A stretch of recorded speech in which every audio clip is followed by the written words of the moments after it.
नमस्कार. Music is online guitar सगळं स्वागत आहे पुन्हा एकदा. तर लास्ट टाइम आपण ह्या पोझिशन स्पॉट विषयी जाणून घेतलं. महत्वाचं आहे आपण कुठं पकडणार आहे हे समजण्यासाठी ते स्पॉट आहे, उगाच ठेवलेलं नाही ते. ठीक आहे. काही गिटारवर नसतात, क्लासिकल गिटारवर जे असतात तिथं नसतात, ते वेगवेगळ्या डिझाईन प्रमाणे त्यांच्या कंपनी प्रमाणे असतं. ठीक आहे. तर आपण पर्टिक्युलर 1, 2, 3, 4 फिंगर कसं ठेवायचं, फिंगर टिप कशी ठेवायची लक्षात घ्या. असं हे म्हणा तुम्ही आता. तर हा जो अंगठा आहे ही अंगठ्याची समोरची बाजू आहे आणि ही नखाची बाजू बॅक बाजू आहे. हा, या दोन्हीच्या मधली जी आहे साईडची बाजू. तर ही साईडची बाजू कुठे लावायची आहे, फ्रंट सेकंड आणि थर्डच्या बरोबर पाठीमागे. हे जे मेटल बार दिसतात त्याच्या सेकंड बारच्या पाठीमागे ठेवायचं. ओके, असा स्ट्रेट ठेवायचा. हा अंगठा तुमच्याकडे बघतोय असं लक्षात घ्या. तुमचा अंगठा तुमच्याकडे त्याचा चेहरा आहे असं ठेवायचं आहे आणि पूर्णपणे हात असा आहे. हा तिथं अजिबात ठेवायचा नाही. जो फोर्स तुम्ही लावणार आहे तो तिथं डायव्हर्ट होणार. तो फोर्स तो बॉल टिप लावण्यासाठी हात फ्री ठेवायचा आहे, ह्या शरीरापासून बाहेर ठेवायचा आणि पोस्चर एकदम रिलॅक्स मध्ये पाहिजे. असं वाकडं काही बघू नका, कारण ते पण मणक्यामध्ये प्रॉब्लेम येण्याची शक्यता असेल ना, तर मग गिटार अवघड आहे सगळे म्हणतात.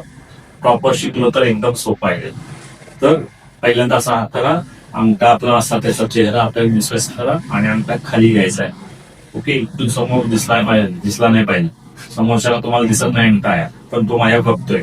पण असं करताना फर्स्ट फिंगर ही 6व्या तारेच्या पहिल्या फ्रेटवर ठेवायची. तर पहिली फ्रेट का इथून सुरू होते इथं संपते, तर जिथं संपते फ्रेट तिथं फिंगर टिप ठेवायचा. असं पूर्ण राऊंड आला तर टिप येणार आहे.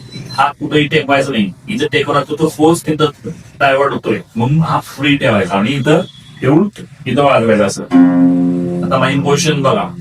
मनगण बेल्ट आहे, राऊंड शेप मध्ये माझं पहिलं बोट आहे आणि ती टिप लावलेली आहे. टिप नंतर लगेच काय करायचं, त्याला रिलीज करायचं. सेकंड फिंगर सेकंड फ्रेटच्या शेवटाला ठेवायचा, लास्टला ठेवायचं, बारच्या अलीकडे टिप ठेवायचं. माझा अंगठा तसाच आहे बघा.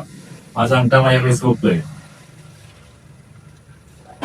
अप करायचं. पहिल्यांदा डाऊन केलं, नंतर अप केलं. थर्ड फिंगर थर्ड फ्रेटच्या शेवटी डाऊन, फोर्थ फिंगर फोर्थ फ्रेटच्या शेवटी अप. 1, 2, 3, 4. पहिल्यांदा ही बोट सेट करून घ्या आणि त्याच्यानंतर मेट्रोनॉमचा उपयोग करून त्या टाइम मध्ये तुम्ही वाजवायचा प्रयत्न करायचा. जितकं फास्ट तुम्ही वाजवाल तितकं ते चांगलं.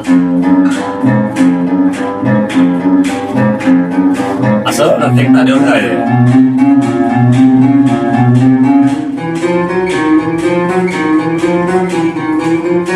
ओके, असे चप्पल झाले पाहिजे तुमचे फिंगर.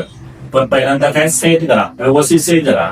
प्रत्येक तारेवर कमीत कमी 50 वेळा तुम्ही रिपीट केलं पाहिजे. 1, 2, 3, 4 बोलायचं आहे. सर का बोलायचं आहे, तर पूर्ण 100% तुम्ही असणार. असं नाही की 2 हातांना तुम्ही काम देणार नाही, तुम्ही काहीच बोलणार नाही. असं नाही. तुम्ही इथं 100% असल्यामुळे हे इथं परफेक्ट होणार नाही. ठीक आहे. 1, 2, 3, 4 1, 2, 3, 4 असं प्रत्येक तारेला 50च्या आसपास तुम्ही ते रिपीट केलं पाहिजे. पण तोच पाहिजे ना. असं नाही की एकदा इकडे केलं नंतर दुसऱ्या तारेला नंतर तिसऱ्या तारेला असं केलं तर सेटिंग व्यवस्थित होत नाही. म्हणजे प्रत्येक प्रॉपर सेट झाला पाहिजे. हा, त्याच्या पुढचं आपण लेसन घेणार आहोत.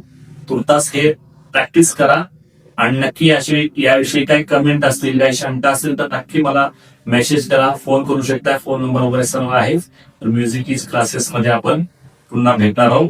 Bye bye. थँक्यू.